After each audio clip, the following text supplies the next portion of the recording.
Welcome to Magnitude Civil Services Institute. We have initiated our online lecture series and endeavor to boost your preparation. Hope you will like our series. So, let's get started. In the series of Indian economy, today we will study capital market for the year 2020 examination of UPSC or any other civil services examination of your states. शुरू करते हैं financial market से, because capital market आता है financial market के अंदर. Financial market क्या है और क्यों हमें ज़रूरत पड़ती है वो सबसे पहले देख लेते हैं. तो सबसे पहले जो सरप्लस वाला बंदा है वो इधर उधर मार्केट में ढूंढेगा कि इन्वेस्ट कहाँ करना चाहिए ताकि उसको अपने पैसों पर ब्याज मिले. क्लियर. और दूसरी तरफ होता है डेफिसिट वाला, कि जिसको पैसों की ज़रूरत हो अपना कोई भी काम काज आगे बढ़ाने के लिए, या तो एक्सपैंड करने के लिए या नया शुरू करने के लिए. तो ये कहाँ जाएगा और ये कहाँ जाएगा, तो इन दोनों को मिलाने का एक मीडिएटर है जिसको फाइनेंशियल इंस्टीट्यूशन, सिक्योरिटी या शेयर मार्केट बोला जाता है. तो जिसके पास सरप्लस है वो यहाँ पर आएगा. ठीक है. वो क्या करेगा, शेयर्स, सिक्योरिटीज़ वगैरह और डेट इंस्ट्रूमेंट्स खरीदेगा, इन्वेस्ट करेगा. ठीक है. और ये सब कौन प्रोवाइड करता है, डेफिसिट कंपनी. ठीक है. जिसको पैसे की ज़रूरत है, से फॉर एग्जांपल XYZ कंपनी को ज़रूरत है, तो वो यहाँ पर इस मार्केट के अंदर अपना बॉन्ड या कोई भी पेपर डालेगा और सरप्लस वाला इन्वेस्ट करेगा इनके शेयर्स या इंस्टीट्यूशंस या सिक्योरिटीज़ के अंदर. ठीक है. तो इस मीडिएटर को बोला जाता है फाइनेंशियल मार्केट. अब फाइनेंशियल मार्केट के 4 तरह के टाइप्स है.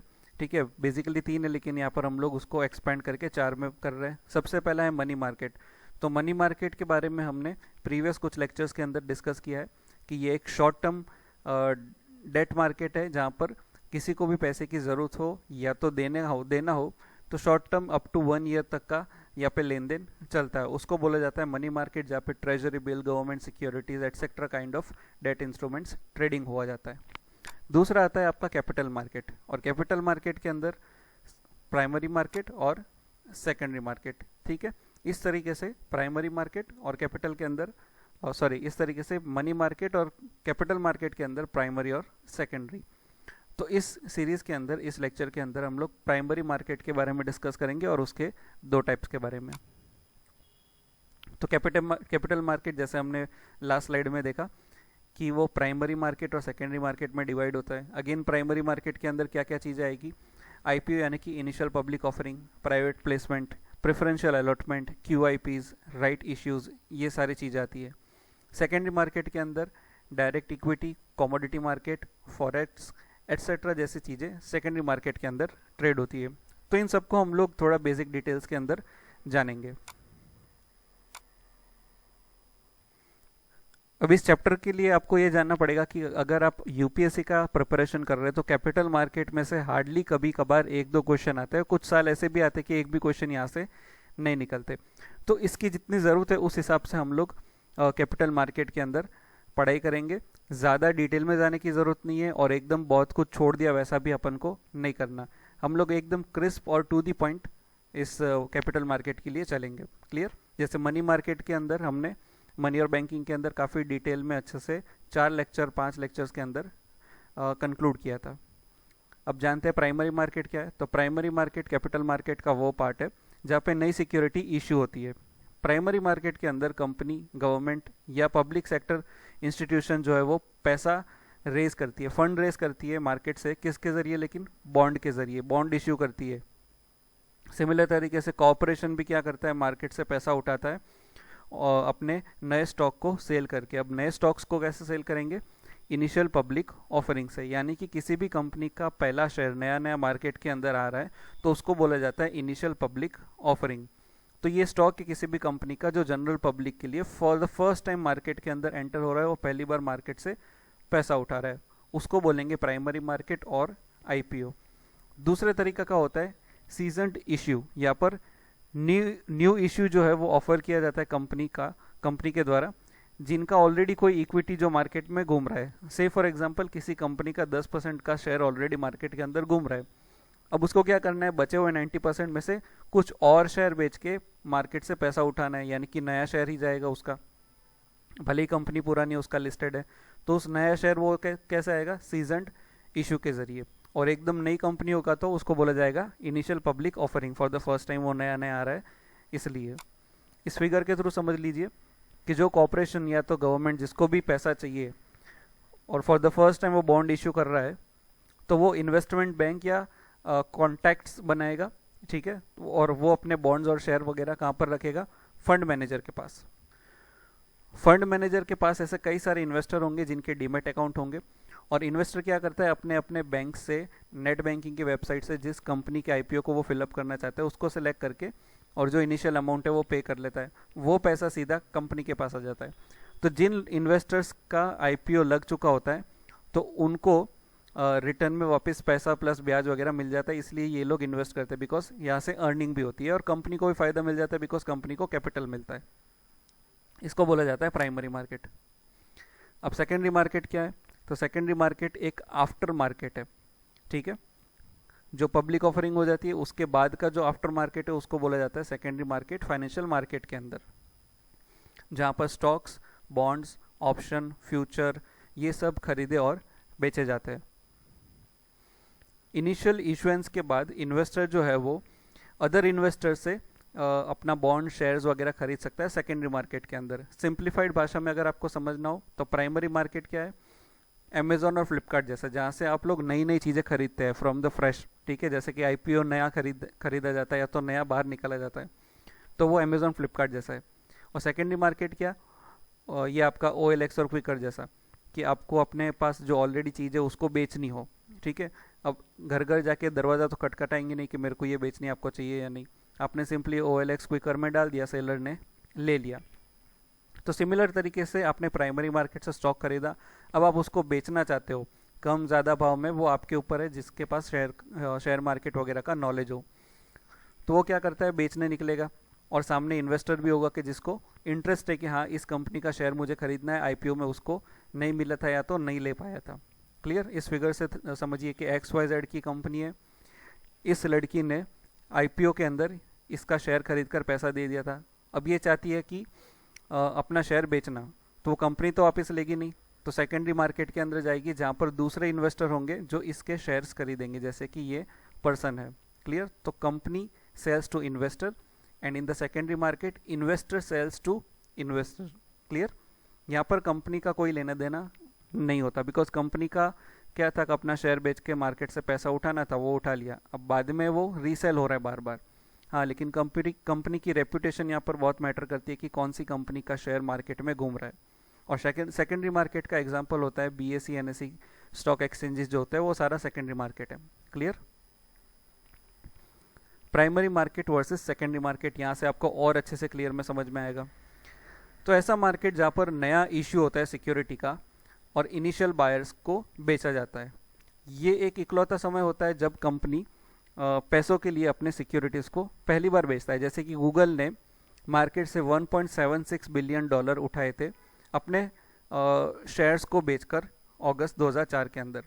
फिर सीजनड इक्विटी ऑफरिंग क्या होता है, तो एडिशनल शेयर्स बेचे थे गूगल ने, ठीक है, जिसका शेयर्स ऑलरेडी बिका हुआ था मार्केट में, से फॉर एग्जांपल $1.76 बिलियन का, तो गूगल ने उसके अलावा और शेयर बेचे और पैसा उठाया, उसको बोला जाता है सीजनड इक्विटी ऑफरिंग। एग्जांपल दिया, गूगल ने अगेन $4.18 बिलियन उठाया सितंबर 2005 में। अब सेकेंडरी मार्केट क्या होता है, सेकेंडरी मार्केट में जो प्रीवियसली इश्यूड सिक्योरिटी होती है वो ट्रेड की जाती है, यहाँ से जो भी खरीदा हुआ सिक्योरिटी होता है वो ट्रेडिंग होता है, लेन देन होता है। तो जो इश्यूइंग कॉर्पोरेशन है यहाँ पर इनको कोई पैसा नहीं मिलता इस ट्रेडिंग में, सेकेंडरी मार्केट में से। जो ट्रेडिंग है वो इन्वेस्टर के जरिए होता है, ठीक है, जो भी गूगल ने पहले स्टॉक्स बेचे थे उसके यहाँ पर ट्रेडिंग होती है और इन्वेस्टर्स के बीच में होती है, कंपनी का यहाँ पर कोई लेना देना नहीं होता। अब स्टॉक मार्केट क्या होता है, तो स्टॉक एक्सचेंज एक ऑर्गेनाइजेशन है जो एक प्लेटफॉर्म प्रोवाइड करता है जहाँ पर शेयर्स का ट्रेडिंग हो सकता है, चाहे वो फिजिकल हो या वर्चुअल। तो जो ओरिजिन है स्टॉक मार्केट का वो डेट बैक्स टू 1494 से शुरू हुआ था वर्ल्ड के अंदर।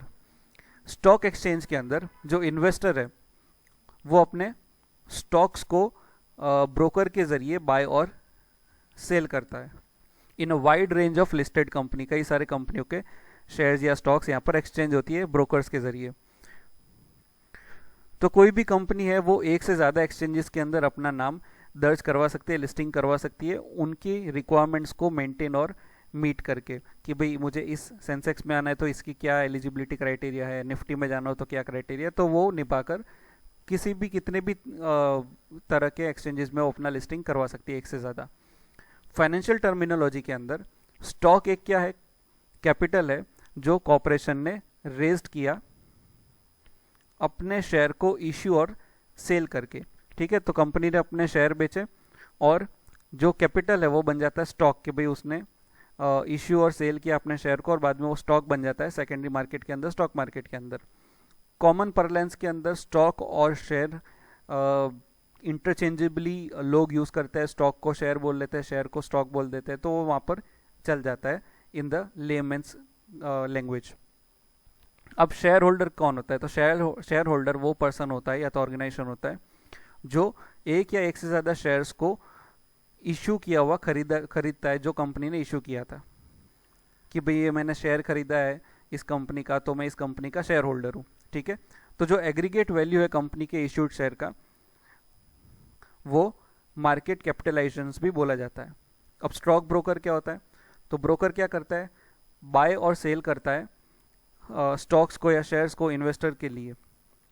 तो ये क्या करता है, एक अरेंजमेंट प्रोवाइड करता है ताकि स्टॉक को ट्रांसफ़र किया जाए फ्रॉम सेलर टू बायर, यानी कि एक ब्रोकर की तरह। जैसे आप को घर खरीदना हो, ऑफिस खरीदना हो, तो ब्रोकर बीच में रहता है, बिकॉज आपको नहीं पता कौन सा घर रेंट पर देना है, खरीदना है, तो ब्रोकर को उसके ज़रिए आप लोग जाते हैं किसी भी जगह पर और उसका कमीशन वगैरह पे करके और अपना काम निकलवाते, चाहे आप रेंट पे लो या खरीद के लो।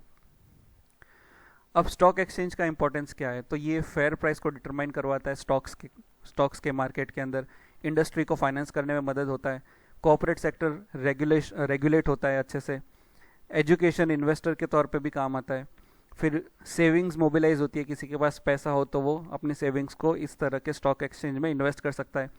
इन्वेस्टर्स को प्रोटेक्शन मिलता है, बिकॉज स्टॉक एक्सचेंज नहीं होगा तो इन्वेस्टर को प्रोटेक्शन नहीं मिलेगा, वो थोड़ा डर वाला माहौल रहेगा कि उसके पैसे डूब ना जाए। इंडस्ट्रियल डेवलपमेंट होगा और फॉरेन इन्वेस्टमेंट भी अट्रैक्ट होगा देश के अंदर। अब स्टॉक एक्सचेंज इन इंडिया की बात करते हैं, तो जो पहला ऑर्गेनाइज स्टॉक एक्सचेंज था इंडिया में वो शुरू हुआ 1875 बॉम्बे के अंदर, और ये एशिया का सबसे ओल्डेस्ट स्टॉक एक्सचेंज है। 1894 के अंदर अहमदाबाद स्टॉक एक्सचेंज शुरू हुआ था ताकि टेक्सटाइल्स मिल के शेयर्स को डील करने में मदद मिले। कोलकाता स्टॉक एक्सचेंज शुरू हुआ था 1908 के अंदर ताकि जो जूट मिल्स या प्लांटेशन वाली कंपनीज है उनके जो शेयर्स है वो मार्केट में ट्रेड हो सके। और लास्ट में मद्रास स्टॉक एक्सचेंज शुरू हुआ था 1920 के अंदर। 3 जनवरी 2019 तक टोटल 26 स्टॉक एक्सचेंजेस थे इंडिया के अंदर, जिसमें से सिर्फ 7 एक्सचेंजेस जो थे वो करंटली बाद में एक्टिव थे और रिमेनिंग 19 एक्सचेंज को एग्जिट कर दिया गया था सेबी के द्वारा। और 2019 के अंत तक यानी कि दिसंबर 2019 तक 3 स्टॉक एक्सचेंज और भी बंद हो गए थे और करंटली सिर्फ 4 एक्सचेंजेस जो है वो परमानेंटली रजिस्टर्ड और काम कर रहे हैं, ठीक है। तो ये जो परमानेंट एक्सचेंजेस है जो मौजूद है और परमानेंटली काम करेंगे, Bombay Stock exchange, national Stock exchange, Calcutta stock Exchange और मगध स्टॉक एक्सचेंज। और जो 2019 के अंदर बंद हुए वो थे NSE IFSC limited, metropolitan stock Exchange of India limited और इंडिया इंटरनेशनल एक्सचेंज यानी कि इंडिया इंक्स। ये तीनों ही टेम्पररी थे जो बाद में 2019 के अंत तक तीनों बंद हो गए। क्लियर। लास्ट में ये 28 दिसंबर 2019 में बंद हुआ था इंडिया इंक्स। और जो बाकी के 19 को बंद कर दिया गया था पहले ही सेबी के द्वारा, उसका लिस्ट यहाँ पर है, आप वीडियो को पॉज करके देख सकते हैं कौन से है और कब बंद हुआ था। अब रेगुलेशन ऑफ सिक्योरिटी मार्केट की ज़रूरत क्यों है और क्या होता है और इसको रेगुलेट कौन करता है, तो इंडिया के अंदर जो रिस्पॉन्सिबिलिटी है सिक्योरिटी मार्केट को रेगुलेट करने की वो है department of economic affairs, ministry of corporate affairs के अंदर, रिजर्व बैंक ऑफ इंडिया की और सेबी की। ये 3 जो डिपार्टमेंट या तो ऑर्गेनाइजेशंस है सिक्योरिटी मार्केट को रेगुलेट करते हैं। जो ऑर्डर सेबी के अंडर में इशू होता है सेबी के सिक्योरिटी के लॉ के अंडर में, तो उसका अपील किया जा सकता है सिक्योरिटी अपीलेट ट्राइब्यूनल के अंदर, ठीक है। तो ये एक प्रकार का क्वाजी जुडिशियल कोर्ट है। क्लियर।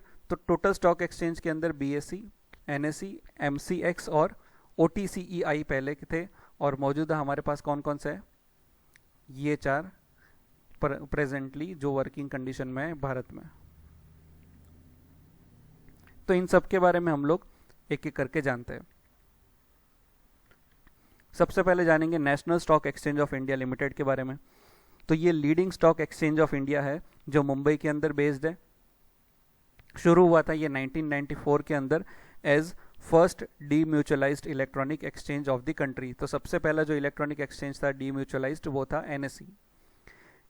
एनएसई पहला एक्सचेंज था कंट्री के अंदर जो modern fully automatic screen based electronic trading system लेकर आया था, ताकि ट्रेडिंग के अंदर फ्लेक्सिबिलिटी रहे, ट्रांसपेरेंसी रहे, अकाउंटेबिलिटी वगैरह रहे, और जितने भी इन्वेस्टर्स है पूरे देश में कहीं पे भी हो तो उनको इजी रहे। ठीक है, तो इसके लिए इन लोगों ने ऑटोमेटिक शुरू किया था और ये पहला था। नेशनल स्टॉक एक्सचेंज की बात करते तो टोटल मार्केट कैपिटलाइजेशंस की बात करें तो 2.27 ट्रिलियन यूएस डॉलर था मार्च 2018 के आंकड़े के हिसाब से। ये सेकंड लार्जेस्ट था वर्ल्ड के अंदर by the number of trades. Number of trades के मामले में सेकंड था। इक्विटी शेयर में ये ट्रेड करता था। ये कब का आंकड़ा है, जनवरी से जून 2018 के अंदर ये सेकंड रैंक में था as per the world federation of exchange report, WFE के रिपोर्ट के हिसाब से। नेशनल स्टॉक एक्सचेंज का जो फ्लैगशिप इंडेक्स है उसका नाम है निफ्टी 50, यानी कि 50 स्टॉक इंडेक्स यूज़ किया जाता है इन्वेस्टर्स के द्वारा। यानी कि कितनी भी कंपनी निफ्टी के अंदर होगी, एनएसई के अंदर होगी, जो टॉप 50 होगी वो हमेशा दिखाएगा हर रोज़ डे टू डे ट्रेडिंग के लिए। इसलिए इसको निफ्टी 50 बोला जाता है कि टॉप 50 आपको ऊपर दिख जाएगी कंपनीज। तो इसका इस्तेमाल करके जो इन्वेस्टर है इन इंडिया या तो अराउंड द वर्ल्ड ये बैरोमीटर का यूज़ करके इंडियन कैपिटल मार्केट में इन्वेस्ट करती है। एनएसई जो है वो एक group of leading Indian financial institutions के द्वारा स्थापित किया गया था गवर्नमेंट की मदद करने के लिए, ताकि ट्रांसपेरेंसी लेकर आ सके कैपिटल मार्केट का भारत में। क्योंकि फेरवानी कमेटी ने रिकमेंड किया था, सरकार ने बिठाया था फेरवानी कमेटी का, और इस कमेटी के रिकमेंडेशन से एनएसई का एस्टेब्लिशमेंट हुआ था, ताकि डाइवर्सिफाइड शेयर होल्डर्स कंप्राइजेस जो डोमेस्टिक या ग्लोबल इन्वेस्टर हो उनको इजी रहे और ट्रांसपेरेंसी मेंटेन रहे। तो जो की डोमेस्टिक इन्वेस्टर थे वो उसमें से LIC, SBI, IFCI, IDFC, stock holding corporation of India, ये कंपनियां थी। अब ये ट्रांसपेरेंसी और ऑनलाइन लाने की ज़रूरत इसलिए थी बिकॉज बॉम्बे स्टॉक एक्सचेंज के अंदर जो कि पेपर वर्क के ऊपर काम कर रहा था पहले, तो वहाँ पे 2 बार स्कैम्स निकल कर आए थे। उस स्कैम की चर्चा मैं आपको किसी वीडियो के अंदर डिटेल में अच्छे से समझाऊंगा कि what was the scam in the Bombay Stock Exchange और the stock market in the India. Standard and Poor's, CRISIL, NSE index 50, SP CNX 50, Nifty 50, simply Nifty, ये सारे लीडिंग इंडेक्स है लार्ज कंपनियों के जो National Stock Exchange of India के अंदर ट्रेडिंग हुआ जाता है। तो जो निफ्टी है वो वेल डाइवर्सिफाइड 50 स्टॉक इंडेक्स को अकाउंट करती है, जो 12 सेक्टर ऑफ द इकोनॉमी से निकल के आता है। अब क्या होता है 12 sector of the economy, suppose agriculture एक सेक्टर हुआ, इलेक्ट्रिसिटी एक सेक्टर हुआ, सीमेंट एक सेक्टर हुआ। सीमेंट की बात करता हूँ, सीमेंट के अंदर कई सारी कंपनियां हैं, JK Lakshmi cement, wonder cement, etcetera etcetera. ठीक है, तो वो अलग अलग सेक्टर्स की कई सारी कंपनियां उसमें ट्रेड करती है। तो निफ्टी 12 सेक्टर से डील करता है इकोनॉमी के, जिसमें सीमेंट, पावर, एनर्जी, फर्टिलाइजर्स वगैरह वगैरह आ जाता है। क्लियर?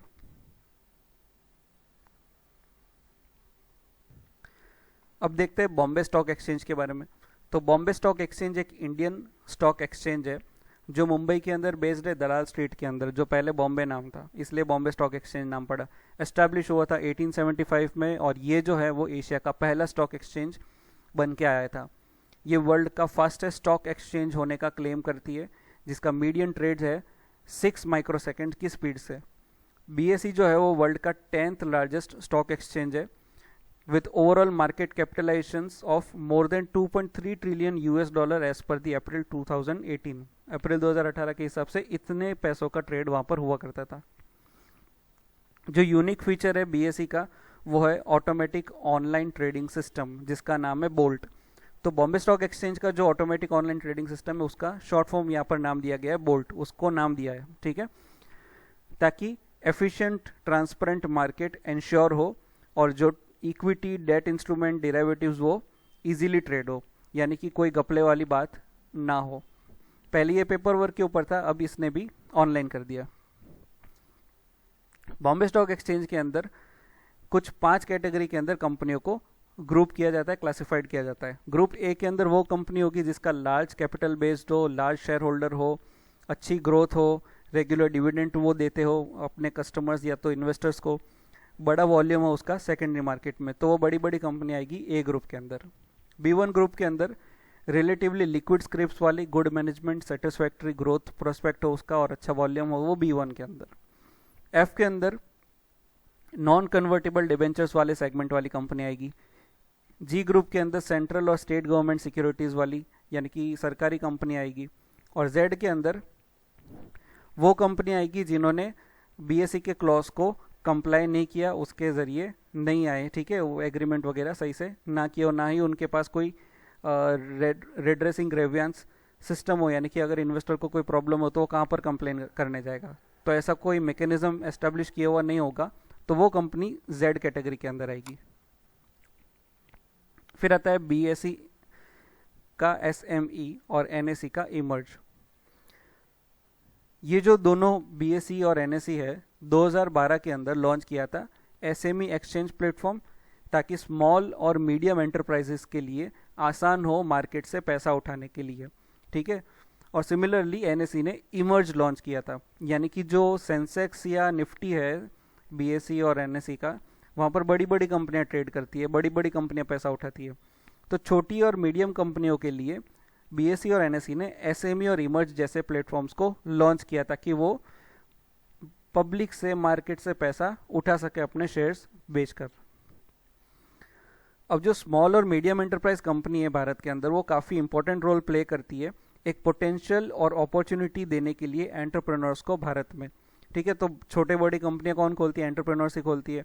तो ऐसे कई सारे एंटरप्रेन्योर्स को प्रोत्साहन करने के लिए इस तरह का SME और इमर्ज को लॉन्च किया गया। और छोटी छोटी कंपनियों के अंदर ही एम्प्लॉयमेंट ज़्यादा होता है, तो एम्प्लॉयमेंट का इशू भी कम होता है भारत में इस छोटी कंपनियों के चलते ही। भारत में नहीं, सारे ही वर्ल्ड में, अगर जहाँ पर मैन्युफैक्चरिंग सेक्टर के अंदर MSME सेक्टर होगा तो वहाँ पे जो जॉब है वो ज़्यादा लोगों को मिलती है, बिकॉज वहाँ पर स्किल्ड, सेमी स्किल्ड और लेबर वर्क तीनों ही प्रकार के लोगों को जॉब मिलती है। बट इनको प्रॉब्लम भी होती है, बिकॉज जब नया नया कंपनी शुरू करना होता है तो कई सारे हर्डल्स होती है उनके फंडिंग को लेकर। बैंक भी उनको प्रोवाइड इजीली नहीं करती लोन्स को, और कोई और भी उसको पैसा नहीं देता। तो इस तरह के एंटरप्रेन्योर्स जिसका प्रोजेक्ट अच्छा हो, प्रोटोकॉल अच्छा हो, आइडिया अच्छा हो, तो इस तरह के SME या तो इमर्ज जैसे प्लेटफॉर्म पर जाकर पब्लिक से पैसा उठा सकती है अपने शेयर्स को बेचकर। फिर आता है इंटरकनेक्टेड स्टॉक एक्सचेंज लिमिटेड। इसका ऑब्जेक्टिव क्या है कि जो एग्जिस्टिंग इंफ्रास्ट्रक्चर या अदर रिसोर्सेज है स्टॉक एक्सचेंज के अंदर पार्टिसिपेट करने का, उसमें उसका ऑप्टिममली यूज़ किया जाए। यानी कि इसका एम क्या करना है? Cost effective trading connectivity provide करना सारे ही मेंबर्स को जो पार्टिसिपेट करना चाहते हैं या तो पार्टिसिपेट कर रहे हैं नेशनल लेवल एक्सचेंज के अंदर। तो trading, settlement, fund transfer operation, ये सब कंप्लीटली ऑटोमेटिक करता है इंटरकनेक्टेड स्टॉक एक्सचेंज लिमिटेड। लेकिन ये सक्सेस नहीं हुआ एक कॉम्पिटिटिव मार्केट बनने के लिए BSE और NSE के चलते। तो ये Indian national level stock exchange था जो trading, clearing, settlement, risk management, surveillance, ये सारा सपोर्ट देता था ट्रेडिंग मेंबर्स को। ये शुरू हुआ था 1998 वाशी के अंदर मुंबई में। 841 ट्रेडिंग मेंबर्स थे, 18 शहरों में लोकेटेड था, अलग अलग जगह पर इंडिया में। लेकिन 8 दिसंबर 2014 में इसको बंद कर दिया गया था। फिर MCX stock Exchange of India limited, यानी कि multi commodity exchange of India limited, ये इंडिपेंडेंट कॉमोडिटी एक्सचेंज है इंडिया के अंदर। एस्टेब्लिश हुआ था 2013 में, मुंबई के अंदर बेस्ड है। इसका जो ऑपरेशन है वो करेंसी डेरिवेटिव सेगमेंट में 2008 में शुरू हुआ और इक्विटी को लेकर 2013 के अंदर।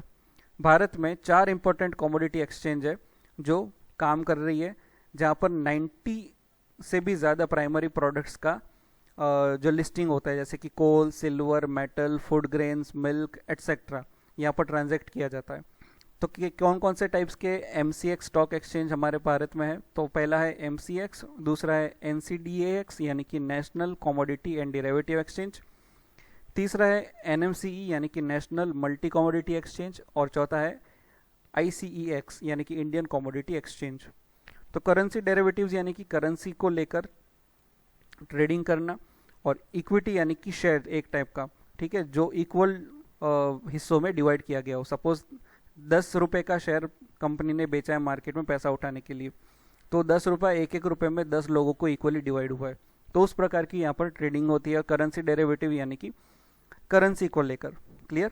इन सब का जो टर्मिनोलॉजीज है कि करेंसी डेरिवेटिव क्या होता है, इक्विटी क्या होता है, तो कैपिटल मार्केट को लेकर जितने भी टर्मिनोलॉजीज है उसका हम लोग एक अलग से चैप्टर बना देंगे, या तो मैं किसी वीडियो में एक्सप्लेन कर दूंगा। फिर आता है United stock Exchange of India.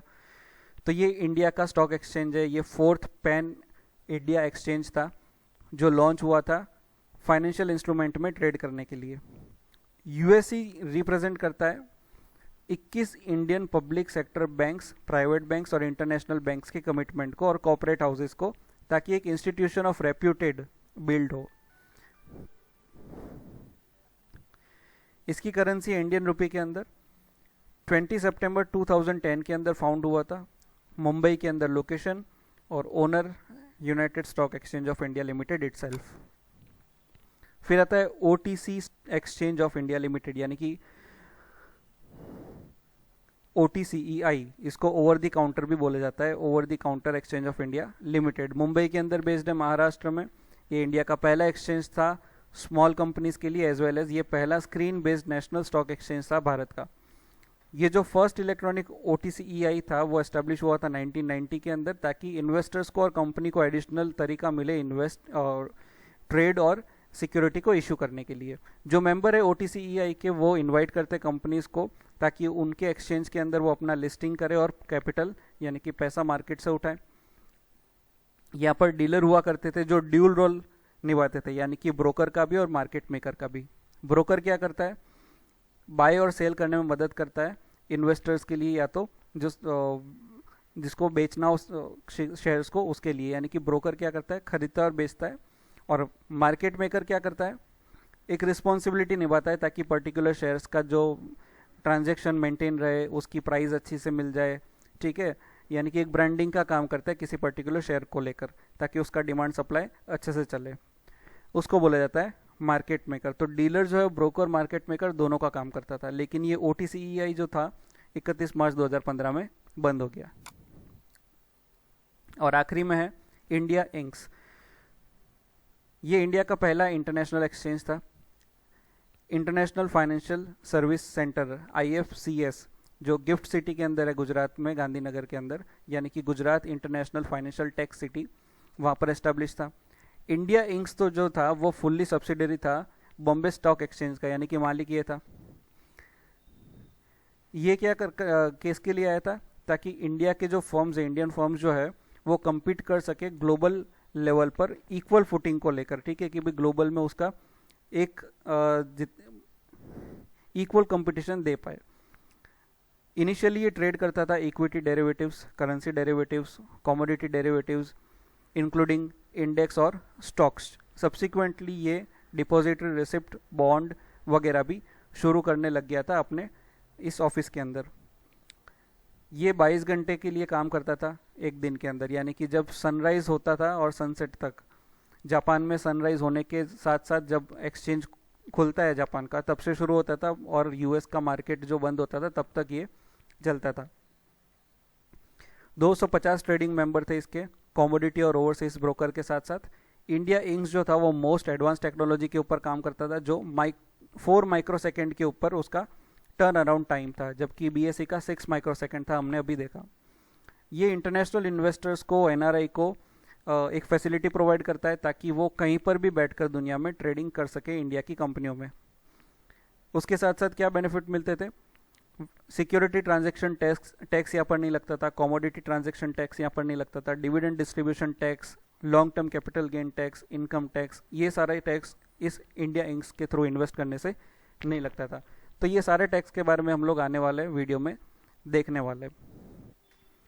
उसके अलावा मैं आपको equity derivative, currency derivative, commodity derivative, ये सारी चीज़ें समझाऊंगा। अब यहाँ पर लिस्ट है कि ऑल ओवर द वर्ल्ड के अंदर कौन कौन से इंडेक्स है, क्या क्या उसके नाम है। यूएसए का न्यूयॉर्क स्टॉक एक्सचेंज के इंडेक्स का नाम है डो जोन्स।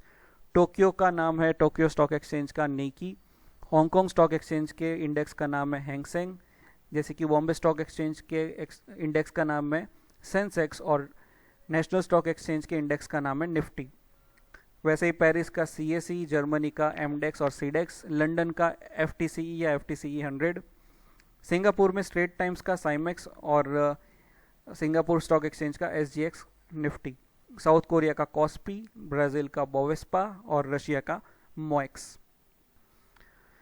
तो इसको आप पॉज करके भी देख सकते हैं। ये जस्ट इन्फॉर्मेशन के लिए, एग्जाम में प्रीलिम्स में कभी कभी परेशान किया तो किया, बाकी इतना कोई इंपॉर्टेंट नहीं है। तो आज के इस चैप्टर में हमने बेसिक चीज़ें देख ली कि स्टॉक एक्सचेंज वगैरह क्या होता है, क्यों होता है, primary, secondary, etcetera etcetera. Next हम लेक्चर में हम देखेंगे सेबी क्या होता है, फॉरवर्ड मार्केट कमीशन क्या होता है, इन सब के बारे में देखेंगे अलॉन्ग विथ सम टर्मिनोलॉजीज। तो आज के इस लेक्चर में बस इतना ही। अगर कोई डाउट या सजेशन हो तो कमेंट में या तो इस ईमेल आईडी पर बता सकते हैं। Thank you so much. जय हिंद।